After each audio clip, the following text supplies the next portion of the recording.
Welcome back, everyone. Now for this next lesson, we're going to look at what we call parametric equations. So before we actually kind of dive in, I'm actually going to do a little bit of a backstory about these, or kind of a refresher with a quadratic example. So when we talked about projectile motions prior in like your Algebra 1 or even geometry days, or even Algebra 2 actually, so we would look at a Cartesian coordinate grid with a x and y value, and your projectile motion would go maybe something like this. Extend my graph a bit, and it would go all the way to the x-axis when it hits the ground. So we're used to measuring these values in terms of your x value being time, and then your y value representing your height, but more specifically, your vertical height.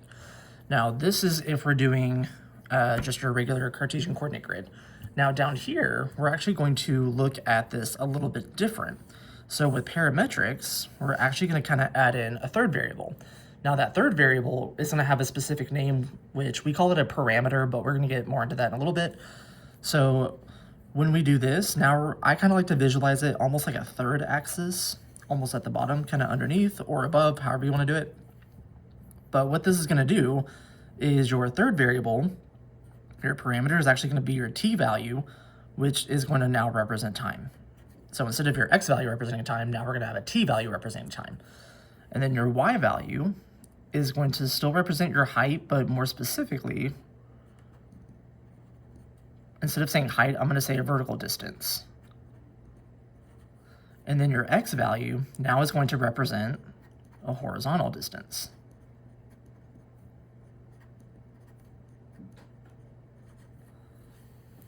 So I'm still going to have some sort of parabola.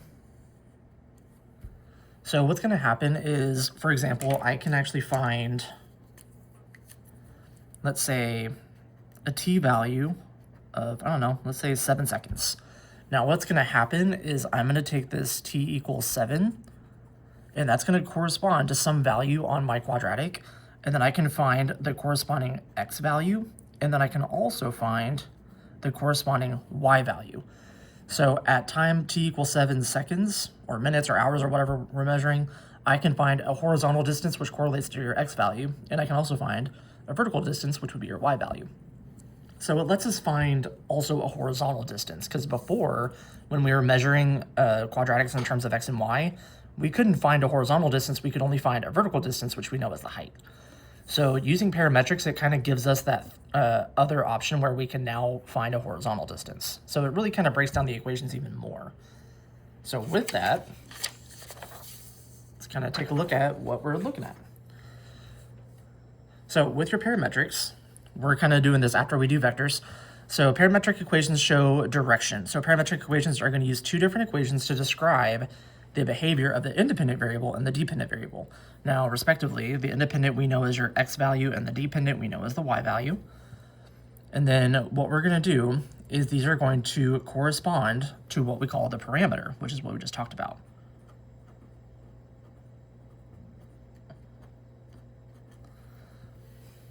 So your parameter is going to be the variable in the parametric equation, and we're going to use the letter t, and it's going to represent time. And then down here, so you can eliminate the parameter by solving one or both equations for your t value, which is going to be your parameter, and then you're going to substitute it in to your equation for your y value. And then there are going to be certain circumstances where we may solve for x, but it's not going to happen very often. And then once you actually solve the other equation and the parameter no longer exists, the equation is going to be what we call rectangular form.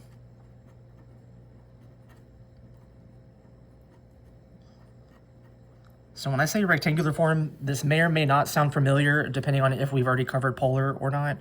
But if we have already covered polar, then you already know rectangular form. If we have not covered polar, well, then we're probably doing it right after, maybe. So rectangular form is not going away. As you know, it's going to happen in several different cases. So just kind of looking at this very first one right here. So we're going to be given a table with some t values. We want to graph the parametric equation, and we want to convert the parametric equation to rectangular form. So your parametric equation is going to be given to you in this kind of form right here. So we're going to have x equals 3t plus 1 and y equals t minus 2. Now what's happening or what we need to do rather, just grab some paper. So we're going to be given the x and y, and we're going to be given some t values. Actually, here, let me just do this on here. So what I'm going to do, in order to find these values, I'm going to create another little mini table at the bottom. So I'm going to create a table of t and x, and then t and y. So what I'm going to do is I'm going to take these t values that they're given, and we're going to plug them in. So I know on my tables down here, we're going to just bring down those t values.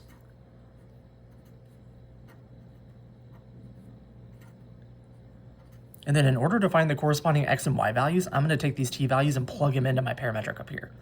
So to find my new x values, I'm going to plug in into my equation up here. So I'm going to do 3 times -2, which is -6, plus 1, which is going to be -5. And then I'm going to do the same thing for -1. So 3 times -1, which is -3, plus 1, which is going to be -2. And I'm going to follow that same pattern. Notice how we have a slope of 3, which means I can just add 3. So my values here are going to be 1, 4, and then 7. And then over here, for the y values, now I'm going to plug in my t values to my y equation in my parametric equation. So I'm going to have -2 minus 2, which is going to give me -4. And then -1 minus 2, which is going to give me -3. And then I have a slope of 1, so I'm just going to continue that pattern. So I'm going to add 1. So this would be -2, -1, and then 0. Now these values that we just got here and here are going to be the values that we're going to fill in our table here and here. So we're going to have -5, -2, 1, 4, 7, then -4, -3, -2, -1, and 0. So what's going to happen is now these are going to form your new coordinates. So here, my coordinate, it's going to be -5, -4. Then we're going to have -2, -3, 1, -2, 4, -1, and 7, 0. So what's going to happen now is I want to plot these points on my graph. And I want to kind of look and see what this is going to look like. So -5, -4, let's see if I can count, hopefully. Then -2, -3, I already messed up. You're doing amazing. So not that point. So -2, -3, make sure I can count, which I already proved that I can't. Everything's fine. So 4, -1, and 7, 0. So hopefully, as you notice, when I plot these points, look at the shape that they form. It's going to form a straight line. So that tells me that when I do the process of what I call eliminating the parameter, that's going to give us a straight line. So this is going to kind of give you a shape of what your rectangular equation is going to look like. So over here, this second paragraph that we did, this is going to talk about the process of eliminating the parameter, which is what this was doing. So what I'm going to do next is now I want to eliminate the parameter. So what this is going to tell me is that my rectangular form is going to be a straight line. So that means my equation should be in the form y equals mx plus b. So over here, I'm going to rewrite my parametric equations. So I have x equals 3t plus 1 and y equals t minus 2. So what I'm going to do to eliminate the parameter is I'm going to bring this x equation down, and I'm going to solve it for t. So I have 3t plus 1. So to solve for t, you're going to do your inverse operations. So I'm going to have x minus 1 equals 3t, and then I need to divide by 3. So this is going to give me t equals x minus 1 divided by 3. And then I'm going to go ahead and split it and separate it. So this is going to give me 1/3 x minus 1/3. So I know my t value will be equivalent to this. Now what I'm going to do is once you eliminated the parameter, which I'm going to rewrite it this way, so I think it's easier to kind of visualize and see. Now I'm going to take this t equation here, and I'm going to plug it into the y equation up here for t. So I'm going to have y equals t minus 2, and I'm going to plug in for that t value. So we're going to have y equals 1/3 x minus 1/3 minus 2. So in order to combine these values, I need to get a common denominator. So I'm going to rewrite the 2 with a common denominator of 3. So if I have a common denominator of 3, that means my numerator is going to be 6, which means in my equation here, so 1/3 x minus 7/3. This is going to be your rectangular form.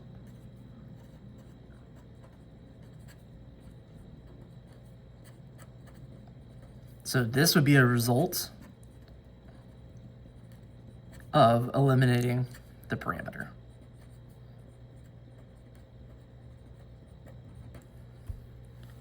So this is what you're going to put over here for rectangular form. So you would actually write y equals 1/3 x minus 7/3. So if you look and see, notice how this equation matches what we have up here. So I have a slope of 1/3, and then my y-intercept is going to be about negative 7/3. So I'm also well aware that you technically could solve some of these using just basic algebra 1. However, you do need to show the process of eliminating the parameter. This is what we're testing you on. This is what we're going to be looking for. Yes, I'm fully aware that there are multiple ways that you can potentially do these problems, but I'm specifically looking to see if you know how to do it this way. So just keep that in mind as you approach these problems. So let's take a look over at number 2. So this is why I print out multiple copies, because of that. That's not what I want. That's 9.5. Where's my other 9.4? Please hold. Sorry, y'all. Oh, here we go. Okay.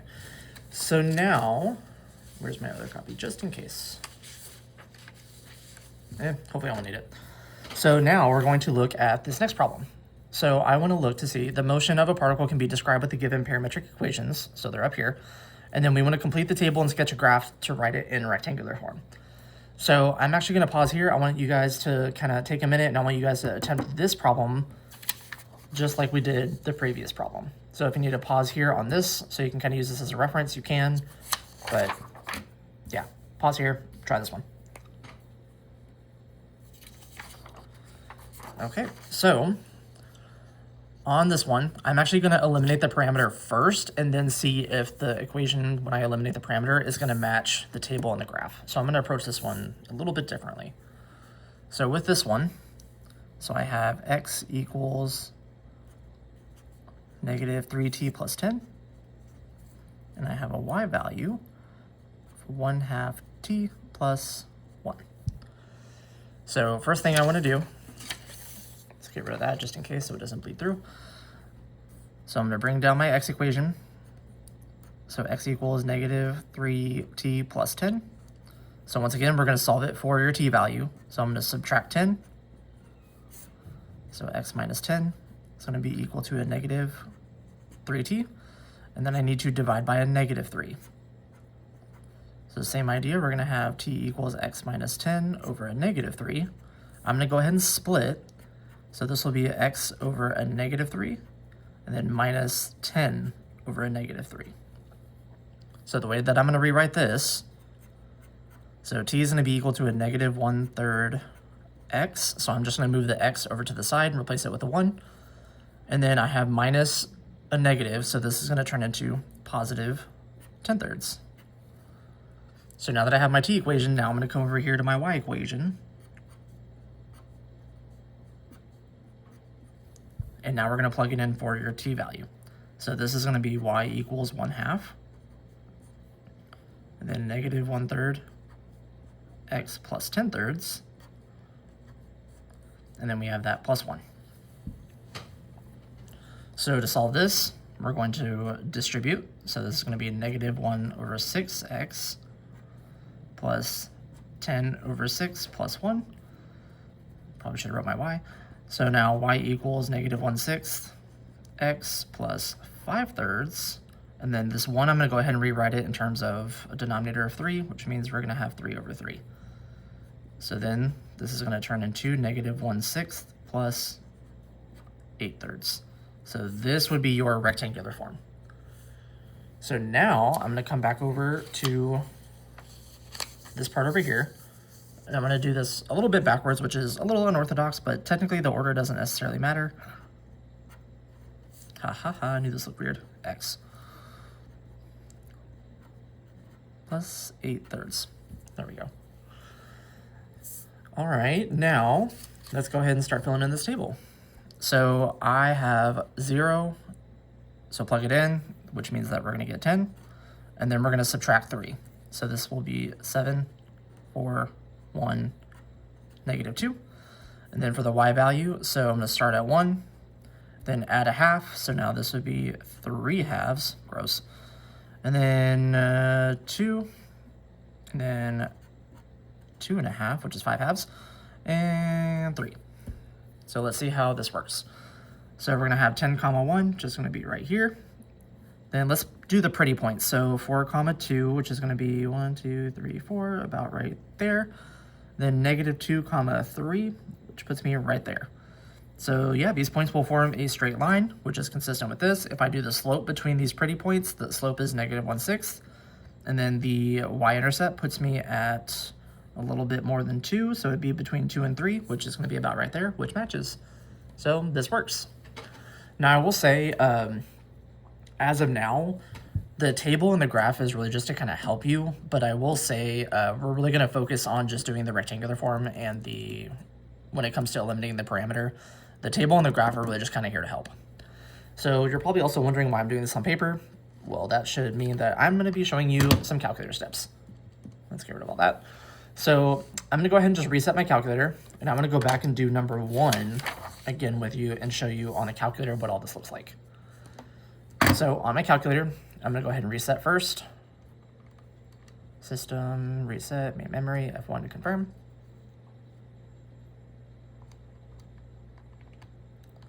So what I want to do is I want to be able to graph these parametric equations. So I want to be able to plug in my equations up here, and I want to see what it's going to look like on a graph. So what you're going to do is you're going to go to graph, and then I'm going to need to type in a parametric equation. But you see we only have y = equations over here. So what you need to do on your Casio is you're going to go to type, press F3, and then I'm going to type in a parametric equation. So I'm going to type F3 again. And now if you look here, you're going to see your xt1, yt1, so on and so on. Notice how there's going to be 2 equations that correspond to blue, 2 equations that correspond to red, so on and so on. So for one parametric equation, you need 1 equation for x and 1 equation for y.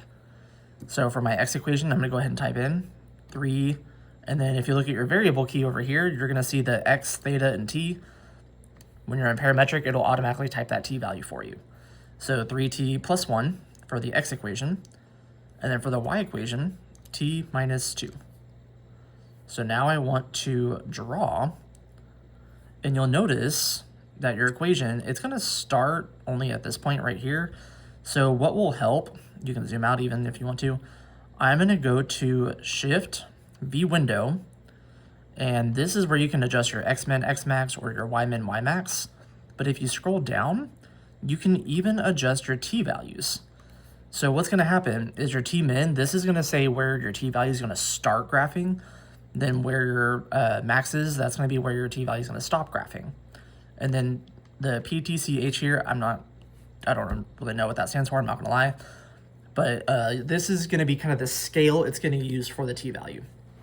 So you want to come up with a value that's not too big, because then it won't be as precise. But you also don't want to do a value that's too small, where your calculator is going to take 20,000 values to plug in. The smaller the number here is, the slower your calculator is going to process. So you want to find that happy little middle ground. So I usually try to do around like 0.1, maybe 0.2 if it's not working.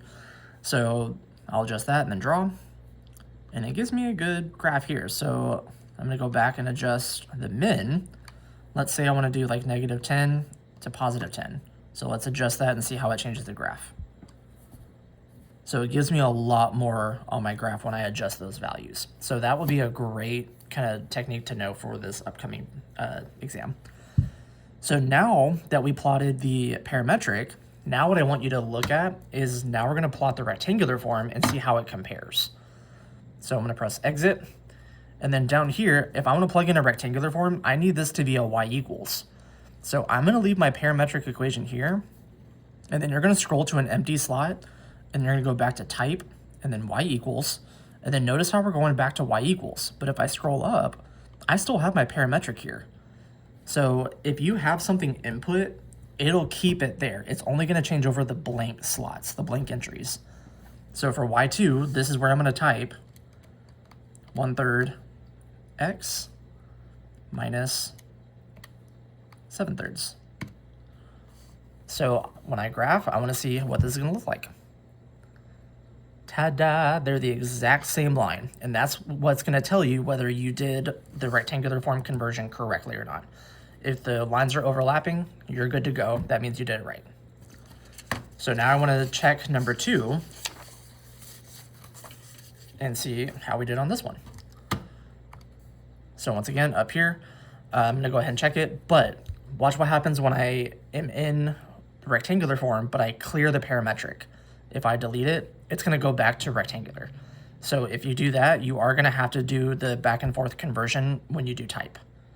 So I need to type in the parametric, so I'm going to do type parametric, type in -3t plus 10, and then 1/2 t plus 1. So now I'm done with the parametric. Now I want to plug in the rectangular, so I'm going to do type y equals, and then now -1/6 x plus 8/3.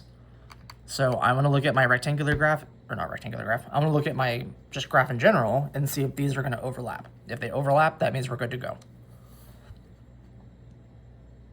And we are good to go. So these matched perfectly. So there's the calculator stuff for you. All right, so I'm going to bring this back after we do the next one. So now for number 3, so the motion of a particle can be described with a given equation. And now notice how we have a not a parametric, hello. Well, it is parametric, but within the parametric, now we have quadratic. So within our parametric equations, we can give you all sorts of equations. If you even take a peek at number 4, now we give you trig equations. So we could really throw any equation at you. So we technically could even throw in like logarithms. We could do absolute values. We could do linear, quadratic, cubic, quartic, quintic, square root curves even. We could do anything. So let's go ahead. Where'd my paper go? Let's go ahead and work on this one. If I can get some paper, that would be great. Thank you. So over here, so just like we did before, I'm going to start with writing my equation. And then we're going to have y equals 3t plus 2. I can't read. Everything's fine.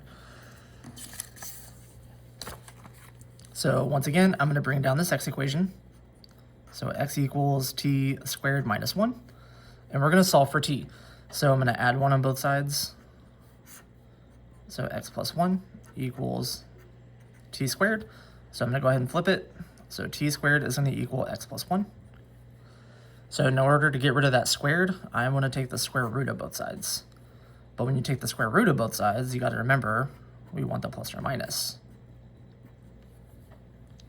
So now I'm going to take my y equation over here.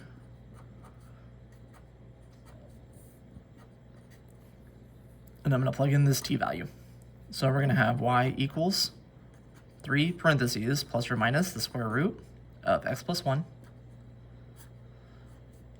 And plus 2. And then when I simplify, we're just going to rewrite it as plus or minus 3 square root x plus 1 plus 2. So notice how I didn't box or circle anything saying that that's my rectangular form, because I want to take a peek at the graph first. So I'm going to come over here to my calculator. So instead of deleting it, I'm going to type over it. So here I'm going to do t squared minus 1. And then I'm going to do 3t plus 2. Now this rectangular graph I am going to get rid of. So when I plot and I draw, so notice here how we're going to get a parabola on its side. So here what we are going to want is we're going to want a full parabola on its side. Now the way that we recognize it, if you look back at the problem over here, we have a square root curve. So now what I'm going to do is I'm actually going to plug in -3 square root x, not that, plus 1, and then plus 2, and then 3 square root x plus 1 plus 2, and then draw. So notice how both of our square root curves together, that's why we had to have the plus and minus, is going to account for both of these values. So this is also one of those times where you could technically also solve this one for t and then plug it in up here, which I'll do that in a second. But I would technically take this as my rectangular form, or let's go ahead and do it the other way. So we have y equals 3t plus 2. I'm going to solve this for t. So I'm going to subtract 2. So y minus 2 equals 3t. Divide by 3, divide by 3. So we're going to get t equals y minus 2 divided by 3, which this is going to be the same as 1/3 y minus 2/3. So now I'm going to take this t equation and we're going to plug it in to the x value, which is going to be up here. So now I'm going to have x equals t squared minus 1, which is going to translate into doing 1/3 y minus 2/3, and then minus 1. Oop, and then squared. Oh, this is going to be gross. So this is the same as expanding. So 1/3 y minus 2/3 times 1/3 y minus 2/3. Okay, so kind of bear with me as I do all this number crunching. So this will be 1/9 y squared minus 2/9 y minus 2/9 y plus 4/9 minus 1. And then we're going to combine like terms, meaning I'm going to combine my y values, and then I also want to combine my constants. So we're going to have 1/9 y squared minus 4/9 y. And then I'm going to rewrite the 1 as minus 9/9. And then my equation here in rectangular form, but as x equals, will be 1/9 y squared minus 4/9 y minus 5/9. So this would be your rectangular form. So this equation, also represents this parabola on its side, essentially. So this could be another potential way that we're going to look at it. So if we want the parametric equation, if we want to eliminate the parameter and write it in terms of x, we would have a y equals. If I want to eliminate the parameter and write it in terms of y, then we would have an x equals. So we could technically approach this problem either way. So keep on the lookout for multiple choice or for free response in terms of how we want these written. And the rectangular form over here, let's actually go ahead and write these. So I'm not going to worry about the table or the graph on this one. I just want to focus on rectangular form for this one. So this would be either y equals plus or minus 3 square root x plus 1 plus 2, or